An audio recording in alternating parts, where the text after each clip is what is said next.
You're tuning into Accelerate Generational Wealth, a monthly learning series produced by SVN Excel Commercial Real Estate.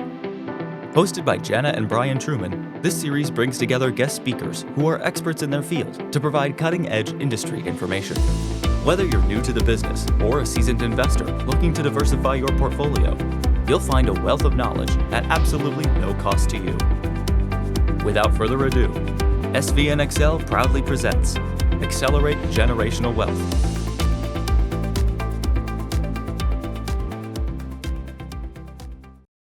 But I'll go ahead. My name's Brian. This is my wife, Gianna Truman. So we are the owners of SVN Excel Commercial Real Estate. One of the things that we feel like differentiates us from other brokerages out there is that we are very passionate not only about commercial real estate, but we're very passionate about providing education for not only our clients, but just the community in whole, the investment community.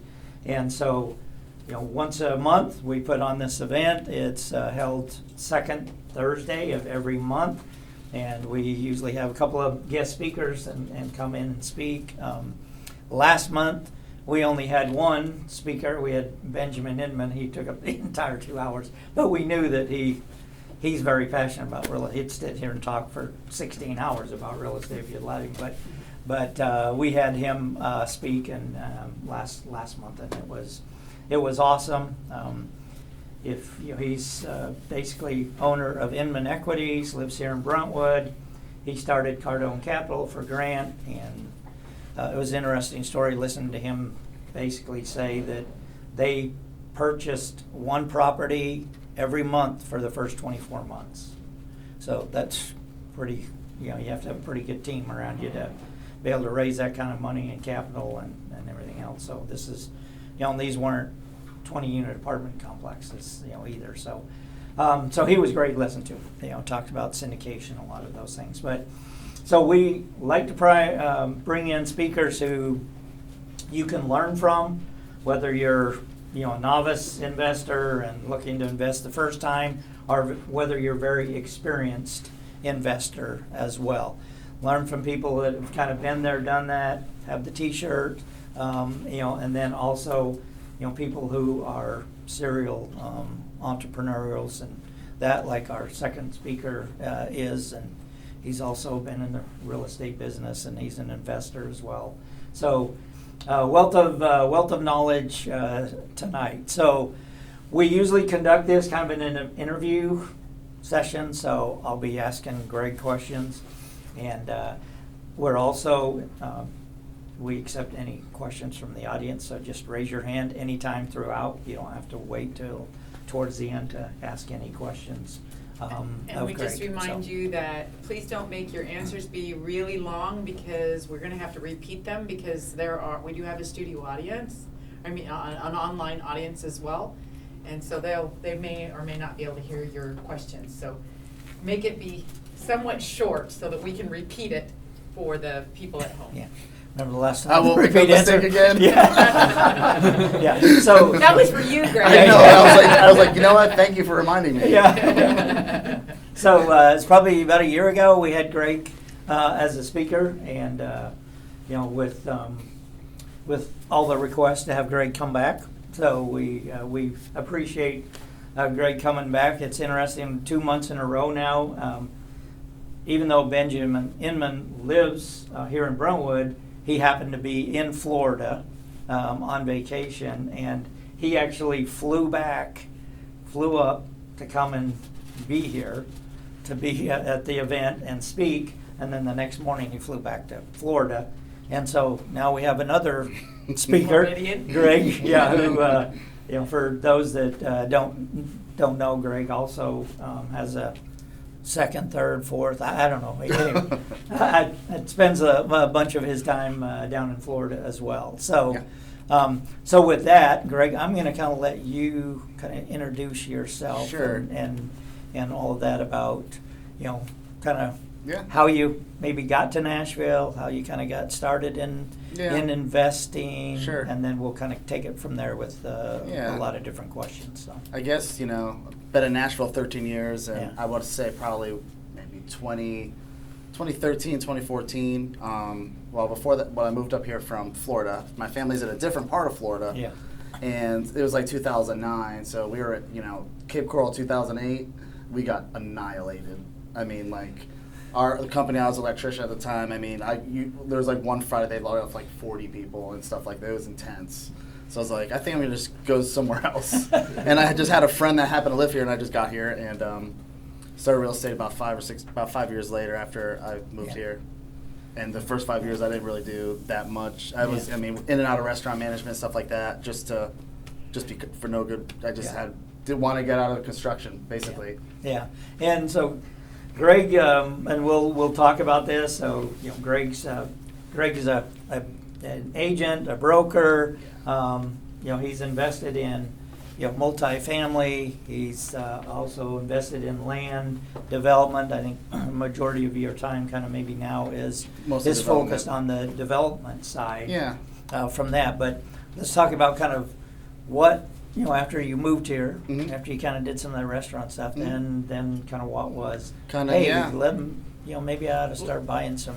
Well, I did start right. I was like, so. What do I do with my time, kind of thing, Yeah. So I was like, I thought, well, I'll just get my real estate license. How many people thought that before? So I was like, whatever. I don't even know. I didn't take it too serious. Yeah. And I started kind of with this brokerage that was kind of like a wholesaler. I didn't know that much. Like, they just kind of like came to me and like, hey, we can give you these leads and this and that. I was there for about 6 months, but it was really, really shady. So I left there and went to Village, and then I was there for like 2 years.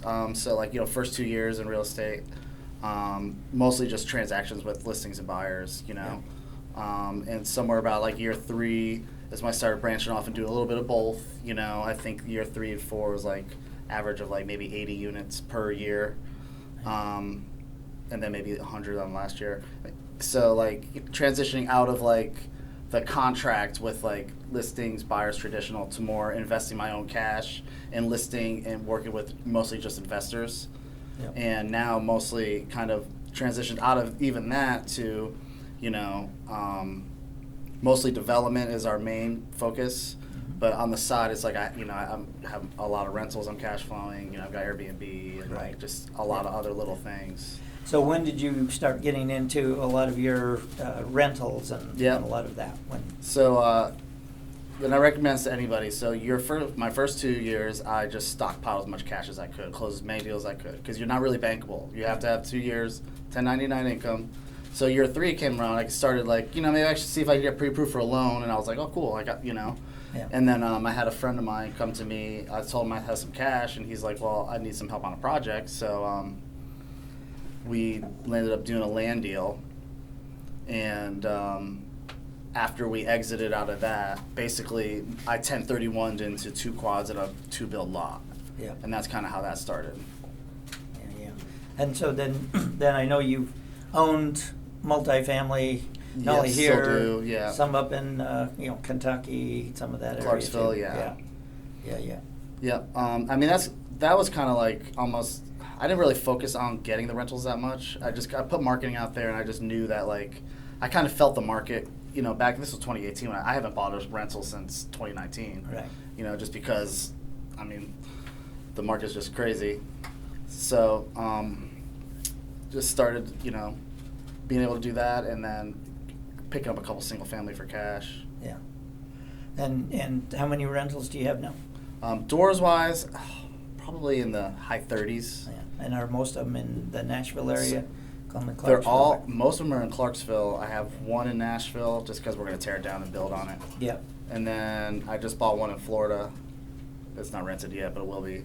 Yeah. But they're mostly in Clarksville, mostly multifamily. Yeah. I try to stay away from single, but I have a couple that I paid. Yeah. How many Airbnbs do you have? Just one.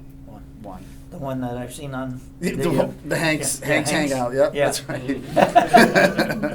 Yeah.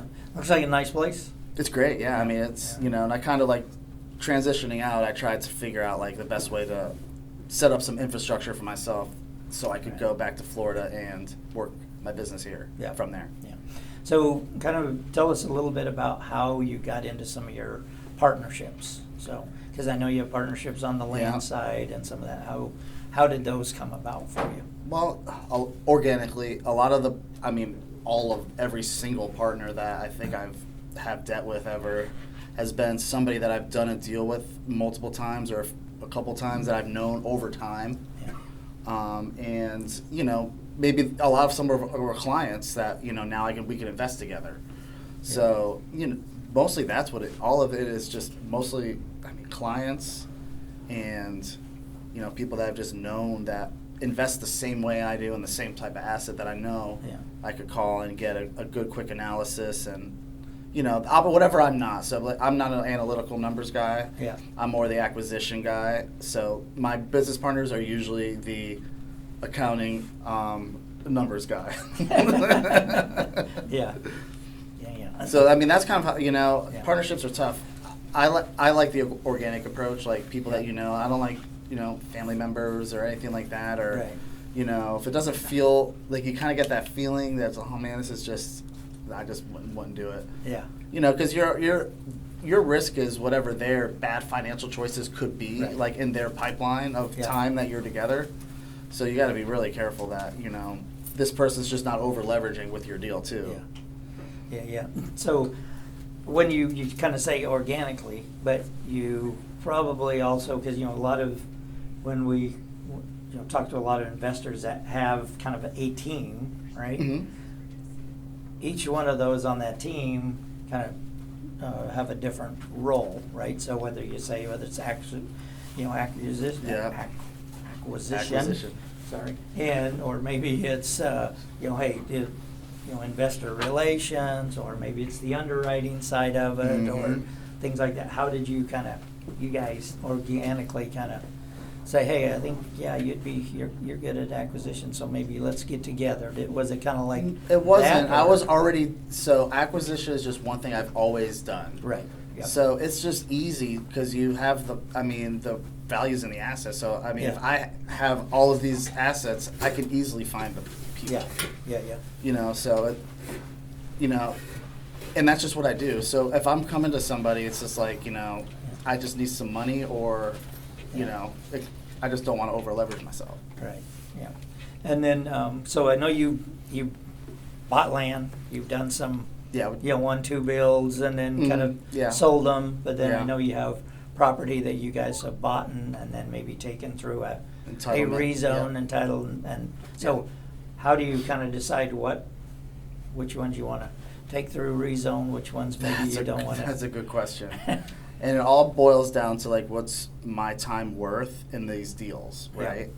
So we try to find deals that, are at least a 7-figure spread, because of the amount of time, the amount of leverage, and the amount of resources. Like, so every deal we probably, with every $1 million, we probably put up, sometimes $200,000 to $400,000, between earnest money and engineering and all that kind of stuff. So I like to go after stuff that is going to just have a larger yield, because the same amount of time and effort, so, that's probably the best. Yeah. Questions so far? Got any questions out there for Drake before I dive into some more? So we have some folks here that are first-time investors. Sure. So they're looking to kind of do exactly what we talked about here on build this generational wealth, right? So we're big on what it says here on basically create, grow, and maintain generational wealth. Some of them are hitting that for the first time. What kind of advice would you give to first-time investors?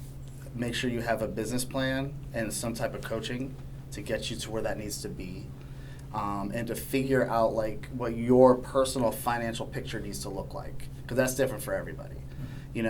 I like to say, set up your infrastructure. Like, make sure if you don't, maybe start working in a plan where you can pay off a primary residence and stuff like that. So you have lines of credit, or down the road, hold something like a life insurance policy, something that you could pull from. So, you're taking risk over here, but you're mitigating risk over here at the same time. So, you want to make yourself balanced to where, like, if this market turns right now, it's like, okay, well, the market turned. I'm still have my core of what I need to survive, more or less, on my, with my lifestyle and my deals that I have to hold. So those are things that will be kind of part of the business plan? Yeah, for sure. Yeah, the What business are- plan is good just to have something that you have 12 months out, but you want to review it every month, and it could change because market conditions change. So, it's always good to have a contingency business plan. Like, well, I'm all straight apartments. Well, guess what? Nobody's lending on apartments now. So, like, what are you going to do now? So, if you're going to put money into marketing and do stuff, like, kind of do something that you have more than one usage with the marketing. It's like, you won't, maybe your contingency plan is to be with that same type of asset, but just in a different way. Yeah. So you're mitigating your risk after a crash. Yeah. Does that make sense? Mm-hmm. Yeah? Yeah, go ahead. So what is your risk tolerance? How big of how heavy of a lift are you willing to do? When you say how much your time is worth, what's that look like? So that's a great question. So, You gotta repeat it for the. so the question is, like, what is, Picks it up. Okay, we're good. so more or less, how do I determine what type of deals to do for time purposes? Yes, Right. So a lot of it is like, how much money we have to put into it, for sure. But more or less, like, I have a very high risk tolerance because I have my infrastructure in place. So kind of like anything that's above my main umbrella of my personal, I almost risk almost all of it, But, looking at the deals, it's like trial and error. It's like I know the amount of energy and time. If it takes a year to do a contract, it doesn't make sense to make $100K, right? Mm-hmm. It sounds like cool, $100K, but that's a loss, Plus, like, when you're going for these larger deals that, there's a lot more opportunity because these type of deals, people aren't really, going after the same way as everybody markets to everything else. You're not going to get cold callers calling on your corporate-owned 50-unit plus apartment buildings. You're going to have somebody dedicated to find those people, because you have to have the ability to take the deal down. And especially with land, it's like, a lot of it is the risk with the municipalities and stuff like that. That has a lot to do with it. Just like how easy it would go through. So, I don't know if I'm answering your question exactly, but like, every deal is kind of different.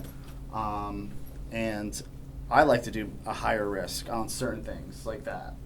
On land and stuff like that, I'll do a lot more risk. Rentals, stuff like that, I keep really low risk. Well, and I think Very low leverage, like yeah. 50. I like to stay around 50% of like my normal, like all overall, like my doors I'm responsible for. Because I want to be able to, have leverage if the market crashes with a refi if I need to, and I don't want to be over leveraged on the value at one point too. So, and then I know if I'm only 50% in, probably if people stop paying rent, I could a lot easier to take care of the mortgages when they're that much half of what they would be. If I were to just do refi, take cash, if I don't need to do that, So it's like playing chess. It's like, what is going on in my financial life right now? Could be like, do I buy that deal or not? And we always buy the deal if somehow figure it out. The development stuff we put our own money in, so we don't really use outside sources. We don't use hard money or anything like that. Go ahead. So what type of deals do you really look for? Like multi-families, townhome developments? We're really into mostly infill, so it's going to be like, it could be 2 acres to, our largest is 20 acres of, usually something that needs to go from the house on the big piece of property to, whatever highest density you can get, in a favorable municipality. Yeah. And I think to your point, I think it's, that Greg's done a great job of, partnering with the right folks, having good people. Absolutely. As your team is huge. Yeah, kind of how I talked about the team, because I know, working with, Greg and Ryan, as a broker, I have absolute confidence in Greg and Ryan as far as that, they know Nashville, they know the codes, they know how to entitle stuff, and, they know, what to, okay, hey, we're gonna entitle this, and we're gonna have a, residential Yeah. adaptive use so that somebody can get the most, so they know that stuff, and for me, in working with them, I have ultimate confidence that these guys, they know what they're doing, they have the right team, put together to get that done with that, that property. And I think for you, when you're talking about that risk tolerance, right? You have the right team, Absolutely. so you feel a lot more confident, Right. or maybe can take a little higher risk because you have the right, folks on the bus. Right? Team is everything. You working with us, like, there's things that I do and there's things that Ryan does. So for instance, like, he's the one who has contract experience. So he's the one combing through the contracts and the codes and doing all the entitlement work, but he doesn't go after any of the deals. Right. Like, he doesn't do any, I just bring the deals. I bring them in and I pull them out. He brings them through. Yeah. And then we have a third partner that kind of helps with all of that, and we all are able to invest financially. And and we go on debt together, and we've kind of over time kind of like doing a lot of the same things. Like, we invest, identically. Yeah. But again, I think that's the importance of, and that's kind of what I was bringing up about having the right team, right? Different people. So do like different multifamily things, and but stuff like you're that, very right? You want to, confident. like, I won't buy an estate where it's not going to be property managed, even though it may be a smoking deal, And even inspections and stuff like that, I don't really like to go to a lot of those. I mean, I will if I have to, but that's the property manager, whoever's going to manage our property, they need to go over there and do it so we can see, But that's what makes me be able to have all these rentals in Clarksville by being in Florida, is like having them, even if there's something I want to buy, they'll go look at it for me. Exactly. So, without that, I wouldn't be able to grow more in Clarksville, Yeah. and other places. Yeah.